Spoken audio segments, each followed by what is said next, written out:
Notice the picture generally became more detectable. There was a tree with a bed on it, a street light, a power line, a group of people walking into some building, and then I saw something that felt me powerful. And then I saw. Right, let's get on to this video. Let me be honest, I'm not a professional at this if you think that I am. The reason why I'm choosing to braid my hair is because one, it's expensive. Two, I have this is scary with my hairstylist to the point where I'm literally afraid of salons at this point. Even though I did go to a hair salon one time, I think this year, it was not bad, but to be fair, I'm still terrified. Every single time when I see a hair salon, I'm like, you know what, I'd rather learn the hairstyle myself than actually pay somebody to do my hair and give me a bad experience. Why am I paying for a bad experience? I'd rather give myself and learn some skills, you know what I mean?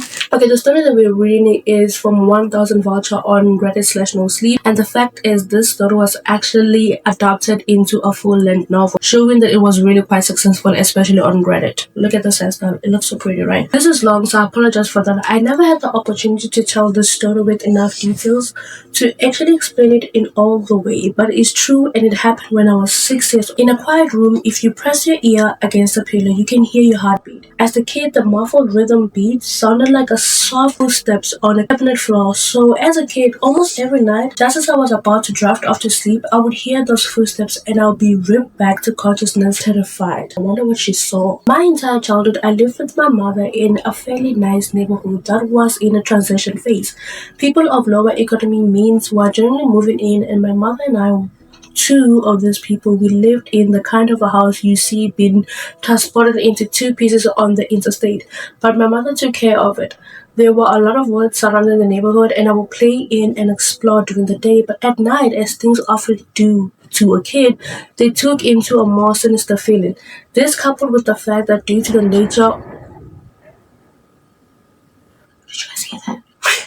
Damn, these windows. This coupled with the fact that due to the nature of our house, there was a fairly large crawl space underneath filled with my mind with imaginary monsters, inescapable scenarios which would consume my thoughts when I walk by the footsteps. Honestly, this scares me so much because as a kid, imagine living in a house where people can literally crawl under your house. That just terrifies me more than anything. Like, honestly, at this point, don't even give me the house. Why do you gonna allow me to be tortured like this? Like, why are you gonna allow me to be tortured like this? Oh my god, I'm literally obsessed with this hair color. Does this look big? I feel like it looks big for one piece of hair. Okay, I told my mom about the footsteps and she said that I was imagining things. I persisted enough that she blushed my ears with water with a taking bars to watch just to penetrate me, since I thought that would help. Of course it didn't. Despite all the creepiness and footsteps, the only weird thing that ever happened was that every now and then I would wake up on the bottom bunk despite having gone to sleep on the top. But this wasn't really weird since I sometimes get up to piss or something to drink and could really just get back to sleep on the bottom.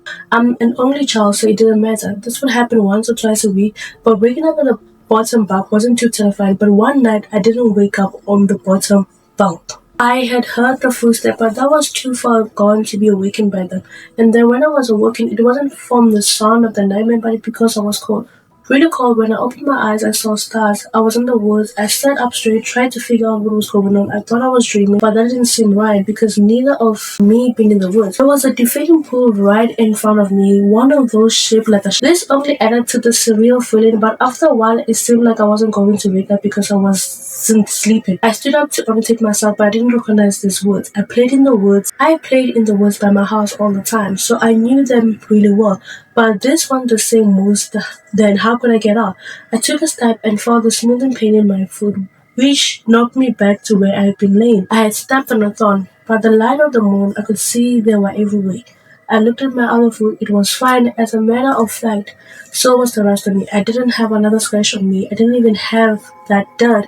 I cried for a little bit and then stood back up. Oh my god, you know what's terrifying? Is literally waking up in the middle of the woods and then you can't even save yourself. Like, where are you gonna go? Like, where are you gonna go? Because you're literally in a place where you can't even save yourself. Like, you're literally in a place where you can't even retrack your steps because you have no idea where you are. Like, that's my most terrifying fear, honestly. I heard the footsteps, but it was too far gone to be awakened by them. And when I was awakened, it wasn't from the sound of footsteps or nightmare, but because I was really cold. Really cold. When I opened my eyes, I saw stars. I was in the woods. I sat up immediately and tried to figure out what was going on. I thought I was dreaming, but that didn't seem right. Though neither did me being in the woods. There was a deflated pool right in front of me, one of those shaped like a shark. Man, my sister's literally talking in her sleep right now. This is freaky. There was a deflated pool right in front of me. One of those one. There was a deflated pool right in front of me. One of those one.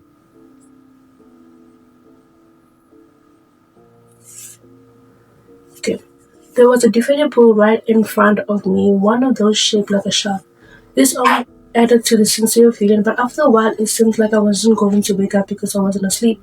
I stood up to unzip myself, but I didn't recognize these woods. I played in the woods in my house all the time, so I knew them really well. But if they weren't the same woods, then how would I get out? I took a step, felt a shooting pain in my foot which, which knocked me back to where I had been lying. I had stepped on a thorn. By the light of the moon, I could see that they were everywhere. I looked at my other half, and it was fine. But as a matter of fact, so was the rest of me. I didn't have another scratch on me. I wasn't even that dirty. I cried for a little bit and then stood back up. I didn't know which way to go, so I just picked a direction. I resisted the urge to call out since I wasn't sure I wanted to be found by who or what might be out there. I walked for what seemed like hours. I tried to walk in a straight line and tried to course correct when I had to take detours, but I was a kid. I was afraid. There weren't any howls or screams, and only once did I hear any noise that scared me. It sounded like a crying baby. I think now it was just a cat, but I panicked. I ran rarely in different directions to avoid big things. I ran rarely in different directions to avoid big thick bushes and collapsed trees, and I was paying close attention to where I stopped because by the time my feet was in a pretty bad shape, I paid too much attention to where I was stepping, not enough to where those steps were leading. Because not long after hitting the car, I saw something that filled me with kind of despair I hadn't experienced since it was kind of despair I hadn't experienced. It was the pull force. So basically, she's back to where she started. So this is how it is. I'm actually doing my hair with dreadlocks, so obviously that's the reason why it's kind of like this. I don't think it's bad. I don't think it's bad. Look at this. Do you think it's bad? No. 10 feet from where I had woken up. This wasn't magic for some supernatural space bending. I was lost. Up until that moment, I thought more about getting out of the woods than how I got in. But being back at the beginning caused my mind to swim. I wasn't even sure that these were my woods. I had been hoping that they were. Had I ran in a huge cycle around that spot? Did I just turn around and start making my way back? How was I going to get out? At that time, I thought the North Star was just the brightest star, and so I looked around and found the brightest one and followed it. Oh, baby girl, don't follow that thing, but don't follow that. I know you're supposed to follow something, but honestly, don't follow it. Literally, just have no idea what I can tell you because you're literally in the middle of the woods. If it was me, I would like say, just pray to God and just hope that you can come out of this thing because honestly, this just sounds scary. Eventually, things started to look more familiar when I saw the glitch. Eventually, things started to look more familiar when I saw the ditch. A dirty ditch my friend and I would have dirty cold was in. I knew I had made it out. By the time I was walking really slow because my feet hurt so much, but I was so happy to be so close to home that I broken into a light jog. Okay, you shouldn't have listened to me because at least you found your way back home. When I actually saw the roof of my house over a neighboring low set house, I let out a light sob and ran fast. I just wanted to be home. I had already decided that I wouldn't say anything because I had no idea what I could possibly say. I would get back in the house somehow, clean and get in bed. My heart sank as I rounded the corner and my house came full into view. Every light in the house was on, which means her parents are awake. Every light in the house, I knew my mom was up. I knew I would have to explain or try to explain where I had been. I couldn't even figure out where to start. My run became a jog, which became a walk. I saw her, then my legs are literally doing the zzz, zzz. I don't know if yours can do that. I saw her. I saw her stilettos through the blinds. Although I was worried about how to explain things, that didn't matter to me at that point. I walked up to a couple of stairs and put my head on the doorknob and turned. Right before I pushed it open, two arms swept around me, pulling me back. I screamed loud as I could. Mom, help me, please help me. The feeling of being so close to being saved and being physically pulled away from it filled me with all kinds of dread. That even after all these years, it is indescribable. The door I had been torn away from opened. A flash of hope shot through my heart, but it wasn't my mom. It was a man. He was enormous. It was a man. He was huge. I glanced around, kicked the shine of the person holding me, while also trying to get away from the person who had just came out of my house. I was scared, but I was furious. Let me go. Where is she? Where is my mom? What did you do to her? Damn, my leg is literally doing this. The door that I had torn away from. As my throat sank from screaming, I was drawn in another breath. I became aware of the sound that had been present for longer than I had received it. Honey, please come down. I got you. It sounded like my mom. The arms loosened and set me up. As a man approached me, blocked out of the porch light with his head, I noticed his clothes. He was a cop. I turned to face the voice behind me and saw that it was really my mom. Everything was okay. I began to cry, and the three of us went inside. I am so glad that you're home, sweetie. I was worried I would never see you again. But the point, she was crying too. I'm so sorry. I don't know what happened. I just want to come home. I'm sorry. It's okay. Just don't ever do that again. I'm not sure me or my shades could take it. A little laughter broke through my snarls. I smiled a bit. Well, I'm sorry for kicking you, but why you have to grab me like that?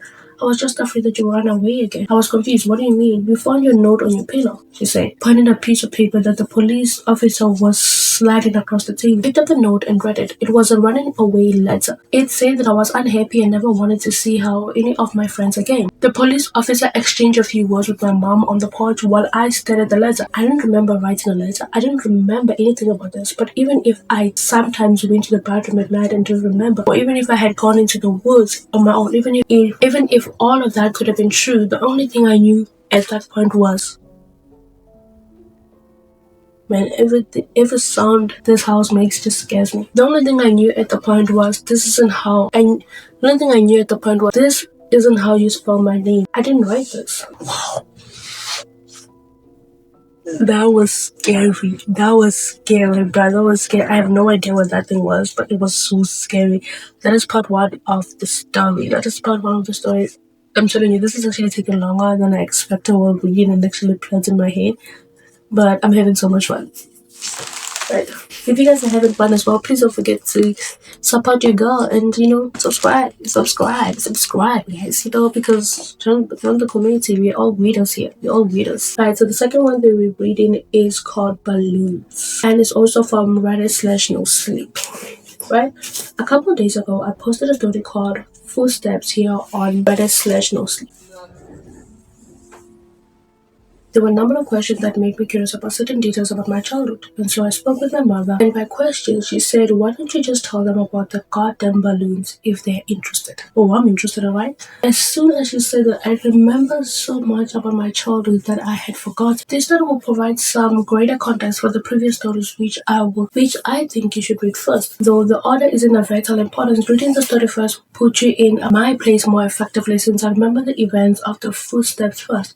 If you have questions or anything, feel free to ask and I'll try to answer them. Also, both stories are long, so heads up on that. I will just hesitate to leave any details that might be important. When I was 5, I went to an elementary school. From what I came to understand was an adamant and the importance of learning through activities. It was part of a new program designed to allow children to raise at their own pace, and to facilitate this, the school encouraged teachers to come up with really inventive lesson plan. Each teacher was given the latitude to create his or her own themes, which would run for the duration of the grade, and all the lesson in maths, reading, etc. would be designing the spirit of themes. These themes were called groups. There were the space group, the sea group, the earth group, and the group I was in, community group. In kindergarten in this country, you don't learn much except how to tie your shoes, how to share, and most importantly, it isn't very memorable. I remember 2 things very clearly. I was the best at writing my name the right way, and the balloon project, which was really the hallmark of the community group, since it was a pretty clever way to show how community functioned at a really basic level. You probably heard of this activity on a Friday. I remember it being a Friday because I was excited about the project and it being the end of the week towards the beginning of the year. We walked into the classroom in the morning, and so there was a full inflated balloon tied off with strings helped to each of our desks. Sitting on each of our desks was a marker, a pen, piece of paper, and an envelope. The project was to write a note on the paper, put it in the envelope, attach it to a balloon which would draw a picture on it if we wanted, and most kids started fighting over the balloon because they wanted different colors, but I started on my note, which I had thought about a lot. All the notes had to follow a loose structure, but we were allowed to be creative with those boundaries. My note was something like, "Hi, you found my balloon. My name is, and I attended elementary school. You can keep the balloon, but I hope you write me back. I like Mike Max exploding building. I like Mighty Max exploding building forts, streaming and friends. What do you like? Write me back soon. Here's $1 for the mail. On the dollar I wrote for stamps right across the front, which my mom said was unnecessary, but I thought it was a genius, so I did it. The teacher took Polaroids of each of us with our balloons and had us put them in the envelope along with letters. They also included another letter that I soon explained the nature of the project and sincere appreciation for anyone participating in writing back and sending photos of their city or neighborhood. That was the whole idea, to build a sense of community without having to leave the school and to establish safe contact with other people. It seems like such a fun idea. Over the next couple weeks, the letters started to roll in. Most came with pictures and different landmarks, and each time a letter would come in, the teacher would pin the picture on a big world map we had put up showing where the letter had came from and how far the balloon had traveled. It was really smart idea because we actually looked forward to coming to school to see if we had gotten our letters. For the duration of the year, we had one day a week where we could write back to our pen pal for another student's pen pal in case our letter hadn't came in. Mine was one of the last to arrive. When I came to the classroom, I looked at the desk and once again I didn't see any letter waiting for me. But as I sat down, the teacher approached me, handed me an envelope. I had looked so excited because I was about to open it. She put her hand on mine to stop me and said, "Please don't be upset." I didn't understand what she meant. Why would I be upset now that my letter had come? Intentionally, I was mystified that she would even know what was in the envelope. But now I realized that of course the teacher had scanned the contents to make sure that nothing absurd, but all the same, how would I be disappointed when I opened the envelope? I understood there was no. When I opened the envelope, I understood there was no letter. Is this okay? Am I doing a good job? Because I feel like I'm not. Oh my God, the fact that I have to go outside with this. There was no letter. The only thing in the envelope was a Polaroid. The only thing in the envelope was a Polaroid. But I couldn't really make out what it was. It looked like a pinch of dust, but it was too blurred to decipher. It appeared as if the camera had moved while the picture was being taken. There was no return address, so I couldn't even write back, even if I wanted to. I was crushed. The school year passed and the letters had stopped coming from nearly all other students. After all, you could only continue a written conversation with the kindergarten for so long. Everyone, including myself, had lost interest in the letters almost completely. Then I got another envelope. My excitement was rejuvenated. I revolted on the fact I was still getting a letter when most of the other pen pals had abandoned their involvement. It made sense that I had received another delivery. There had been nothing but a blurred picture in the first one, so this was probably to make up for that. But then again, there was no letter or just another picture. I feel like that's a weird warning sign. But if you keep getting pictures and you can't even see what is on the pictures, that is scary. This was more understandable, but I still didn't understand. The photos were angled way up, catching the top corner of the building, and the rest of the image was distorted by lens raining from the sun. Berlin didn't travel very far, and because they were all launched on the same day, the border became a bit clatty. So the police for the students still exchanging letters became that they could take the photographs home. My best friend George had the second highest number of pictures taken home by the end of the year. His pen pal was really collaborative and sending pictures from all around the neighborhood city. George took home, I think, 4 pictures. I took home nearly 50. Dang, you special. You special. I have no idea what those pictures are and they just scare me. I saved them in my drawers at house. My collectible of rocks, basketball cards, cosmetic book cards, Marvel Med cards for those who might remember, a little manicure basketball bag Hamlet that I get out of vending machine at a Winnie desk after T-ball games with the school over my attention. My mom had gotten me a small snow cone machine for Christmas that year, and Josh had really convected it so much that his parents bought him a slight nicer one for his birthday, which was towards the end of the school year. That summer we had the idea that we would set up a snow cone stand to make money. We thought we would make a fortune selling snow cones at $1. Josh lived in a neighborhood, and we eventually decided that my neighborhood would be better because there were a lot of people who cared for their lawn. The land cared for their lawns. The yard in my neighborhood was slightly bigger. We did this for 5 weeks in a row until my mom told us that we had to stop. I only recently came to understand why she did that. On the fifth week, Josh and I were counting our money because we both had a machine. We each had separate stock of money that we put together in one stack and then we split evenly. We had made a total of $16. We had made a total of $16 that day, and as Josh paid out my fifth dollar, a feeling of profound surprise consumed me. The dollar stayed for stats. So basically, it's for you. Josh noticed my shock and asked if he had miscounted. I told him that the dollar he sent, that is so cool, man. As I thought about it, I came to agree. The idea that the dollar had made it right back to me after changing so many hands floated me. I rushed inside to tell my mom, but my excitement, coupled with her being distracted by the phone call, made my story inconceivable, and she responded simply by saying, "Oh wow, that's neat." Frustrated, I went back outside and told Josh I had something to show him. Back in my room, I opened the drawer and took out a stack of envelopes and showed him some of the pictures. I started with the first picture. We went through and 10 before Josh lost interest and asked if I wanted to go play in the ditch, a dirty dish down the street from my house before his mom came to pick him up. So that's what we did. We had a dirty war for a while, but it was interrupted several times by rustling in the woods around us. There were raccoons and stray cats that lived here, but this was making a little too much noise, and we traded guesses at what it was in an attempt to scare each other. My last guess was that it was a mummy, but in the end, Josh kept insisting that it was a robot because of the sound we had. Before we left, he got a little serious and looked me in the right.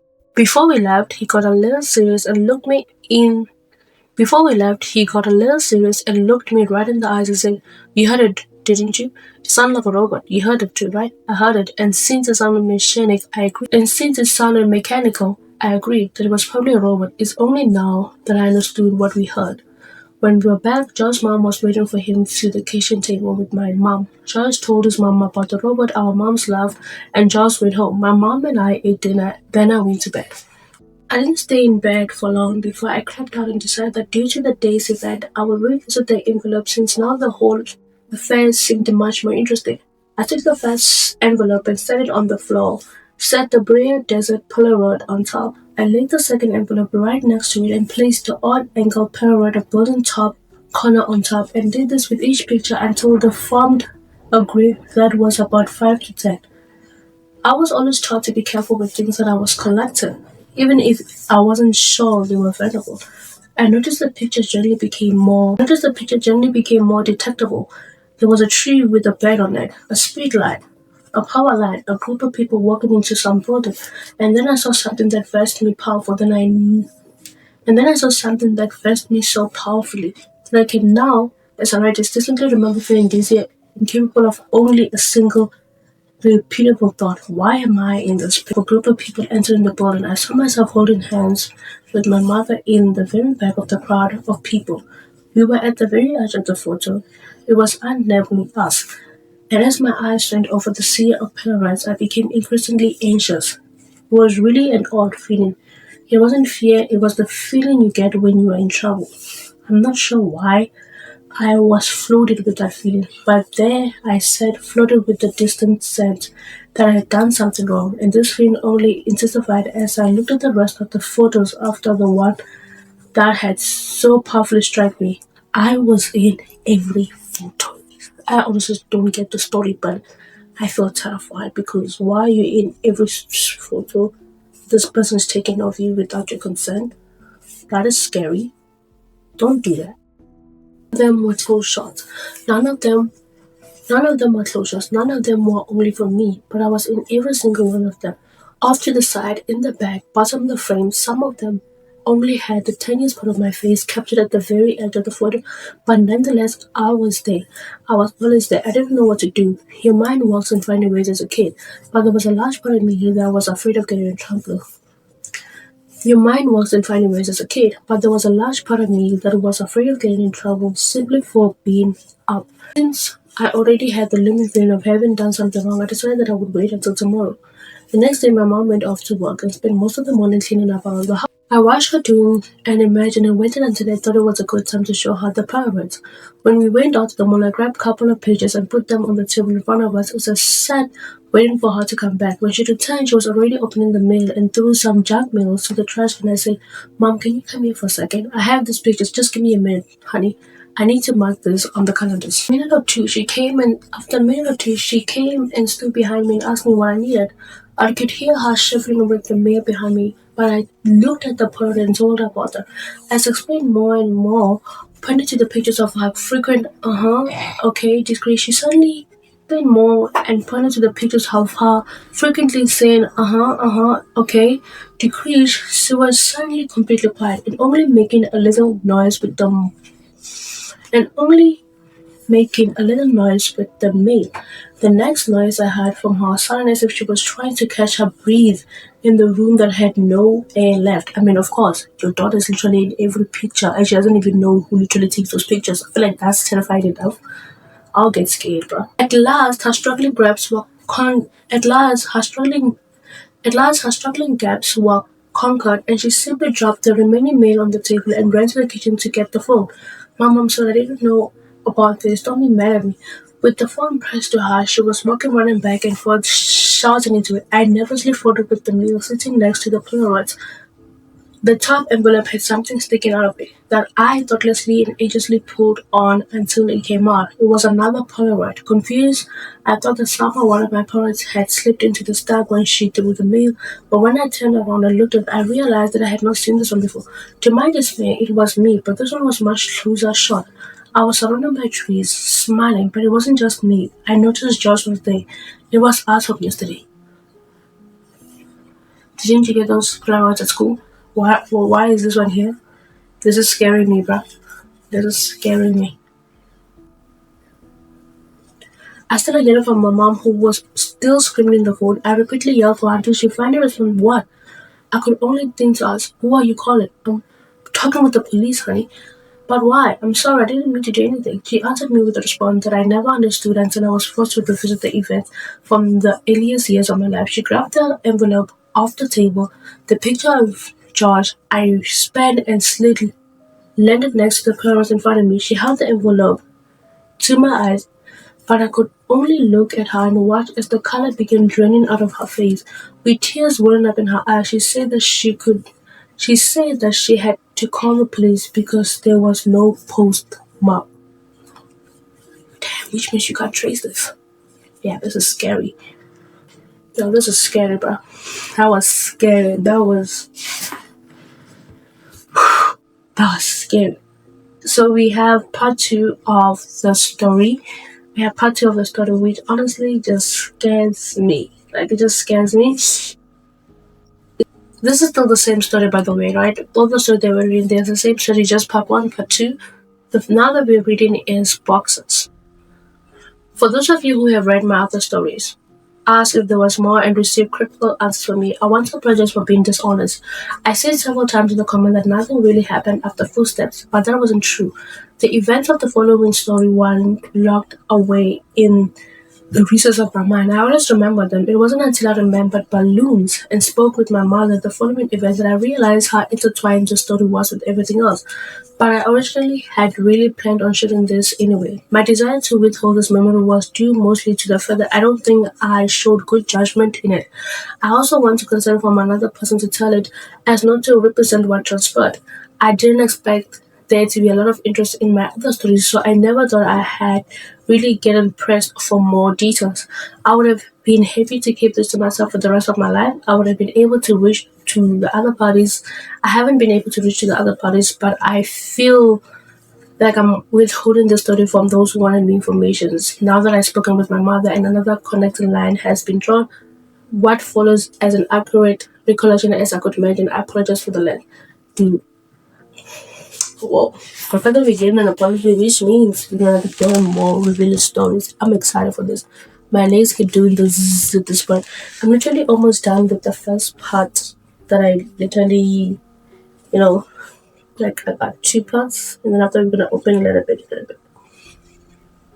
So let's start. I spent the summer before my first year of elementary school learning how to read.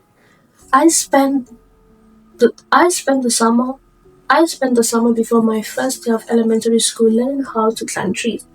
There was one particular pine tree outside my house that spanned. There was one particular pine tree right outside my house that seemed almost designed for me. It had branches that were so low I could easily grab them without a boost. For the first couple days after I learned how to pull myself up, I would sit on the lowest branch doing I would sit on the lowest branch dangling my feet. The tree was outside my the tree was outside my back fence and was easily visible from the kitchen window, which was above the sink. Before too long, my mother and I developed a routine where I would go play on the tree where she washed the dishes because she could easily see me while she did other things.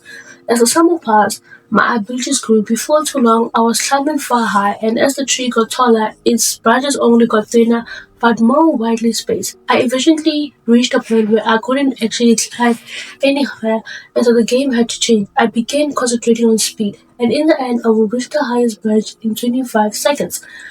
Wow, that's impressive. I got too confident, and in one afternoon, I tried to step from a branch, and before I finally grabbed the next one, I fell about 20 feet and broke my arm really bad into two places. Ooh. My mom was running towards me yelling, and I remember my mom was running towards me yelling, and I remember her sounding like she was underwater. I don't remember what she said, but I do remember being surprised by just how my white Okay, I don't remember what she said, but I do remember being surprised by how wide my bone was. This reminds me of another kid where I used to live. This kid basically was like playing on a tree, right? She was playing on the tree, and while she was playing on the tree, I don't know what she did, but then like there's a tree, and then next to the tree there's her family's gate, and in the gate there's like those wires, basically wires, and also like I forgot what it is, like yeah, basically wires, right? And they were very dangerous, and there were some holes basically poking into those wires, so it was kind of dangerous for her. So she was playing in the tree, and then before she knew it, she literally fell on top of the gate. And then she fell on top of the gate. Basically, all of the wires there, they literally went inside her arm to the point where she was screaming. Like her parents were literally in the house, and they just literally heard a girl screaming.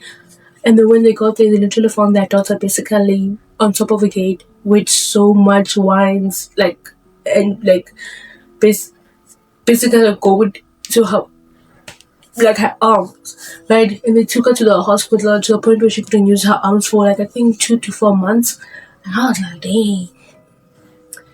I didn't know what happened. All I knew is that I wanted to go to the hospital so bad because I never got hurt to the point where I was going to the hospital. And I know it sounds very stupid, but I kind of felt like I wanted to go to I kind of felt like I wanted to hurt myself so that I can go to the hospital.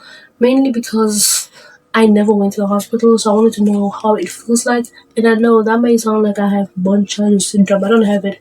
I just wanted to know. But after she told me that stuff, I was like, yeah, you know what? I don't. Mm-mm. I want to be in a room by myself, literally looking at the sky. And I can't. Right? So this story actually reminds me of that. I was going to start kindergarten with the class and wouldn't even have friends to sign it. My mom must have felt terrible because the next day before I started school she brought home a kitten. She was just the baby and he was stripped with tan and white. As soon as she put him down, he crawled into the empty cask of soda that was sitting on the floor. I named him Boxer. Boxer was all Boxer was only an outside cat when he escaped. Boxer was only an outside cat when he escaped. My mom had declawed so that he could destroy the furniture, and as a result, we did our best to keep him inside. We got out every now and then, and we found him somewhere in the backyard chasing some cat or bear.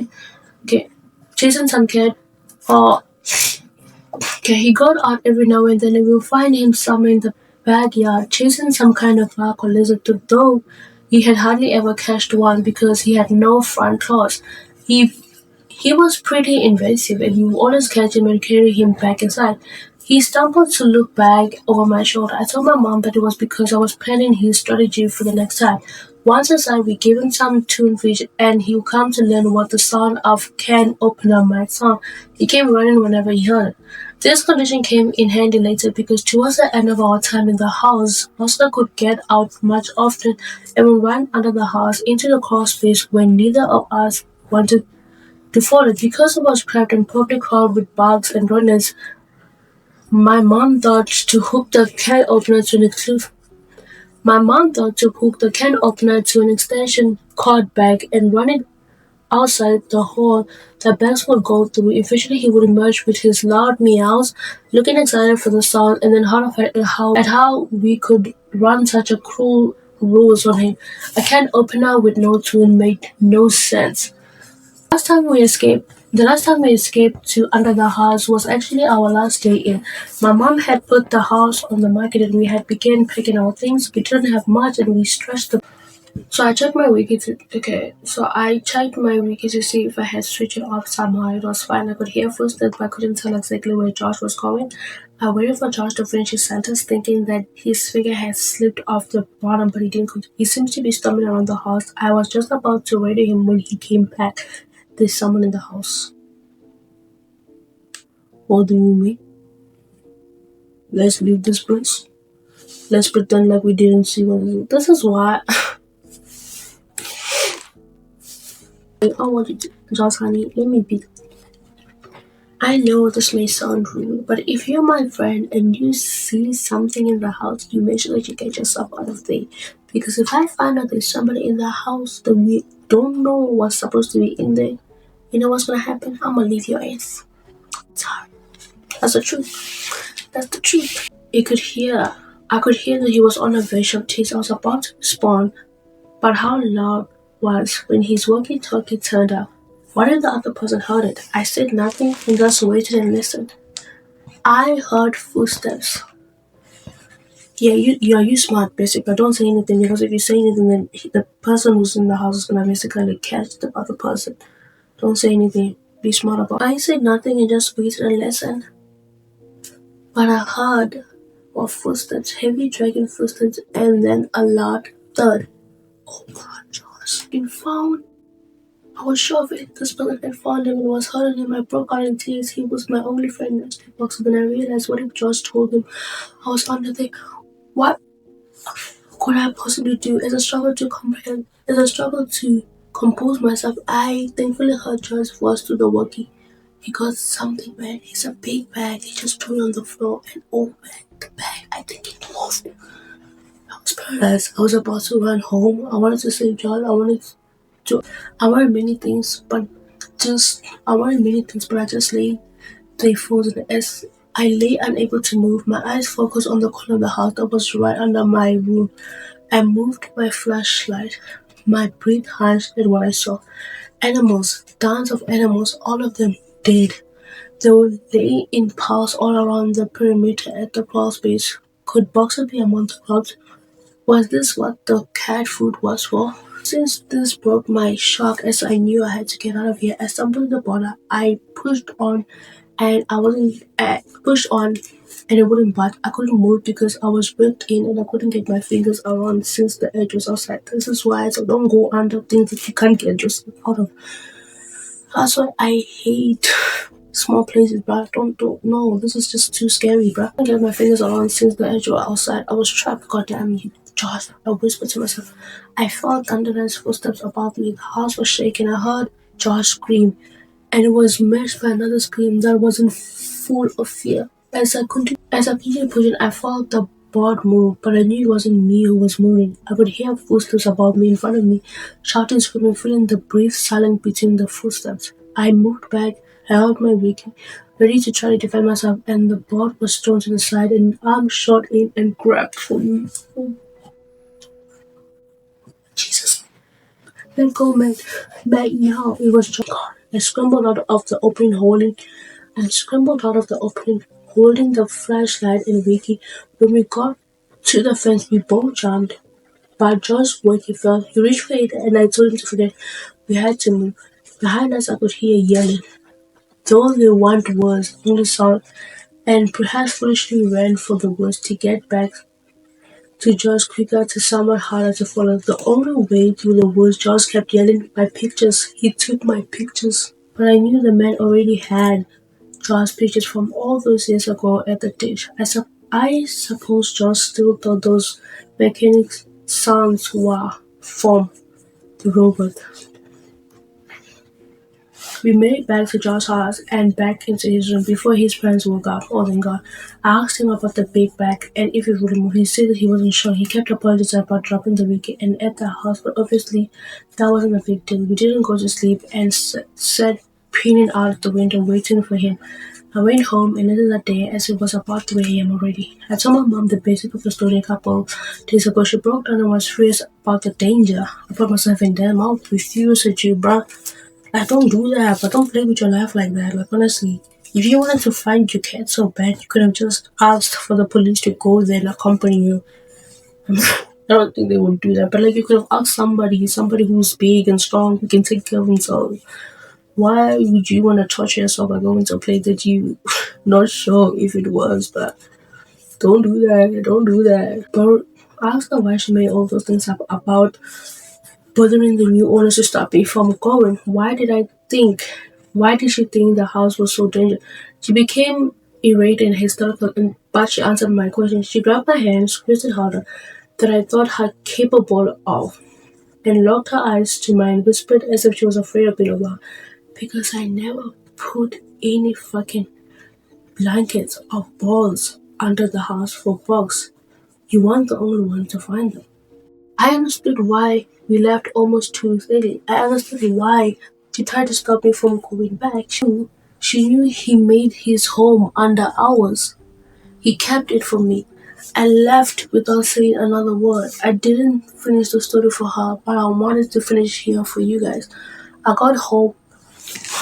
Okay. But I wanted to finish it here for you. I got home from Jaws that day. I threw my stuff back into the floor, scattered everywhere. I didn't care. I just wanted to sleep. I woke up around 9 p.m. to the sound of Bog's meow. My heart leaped. He had finally came home. I was a little sick about the fact that I had waited a day. He had finally came home. I was a little sick about the fact that if I had waited a day, none of the previous night's events would have happened. And and I would have had Box anyway. Yeah, you could have prevented yourself from going there, but no, you just could not. I'm telling you, I'm not the type of person who will do horror movie stunts. I don't do that. You know what? Because I'm not gonna be going into a random house and then try to investigate. I'm not gonna do that. No way. But it didn't matter. He was back. I got off my bed, called for him, looking around to catch a glimpse of one of his eyes. The crying continued. I followed. It was coming from under the bed. I laughed a little, thinking I had just crawled under the house looking for him. Now this was so much better. His meals were being muffed by a shirt, so I clenched each side, smiled, yelling, "Welcome home, boss." His cries were coming from my work. His cries were coming from my work. Boxer never came home. Damn, that's so scary. So this man literally had your cat all along. Oh, what are you gonna do? Are you gonna go back for it? Are you gonna go back for it? Because like, what are you gonna do, bro? What are you gonna do? What are you going to do, honestly? And guys, that's the end of the video. That's the end of the video. Honestly, I am not almost done with my hair. I still got so many things here. I'm not done, but honestly, right now it is 2. I started this video around 12, and honestly, I'm tired. I want to go to sleep. And honestly, it was quite fun doing this thing with you guys. I don't know how you guys felt about this video. If you guys liked it, if you guys want more similar types of videos, tell me, because honestly, it was so much fun.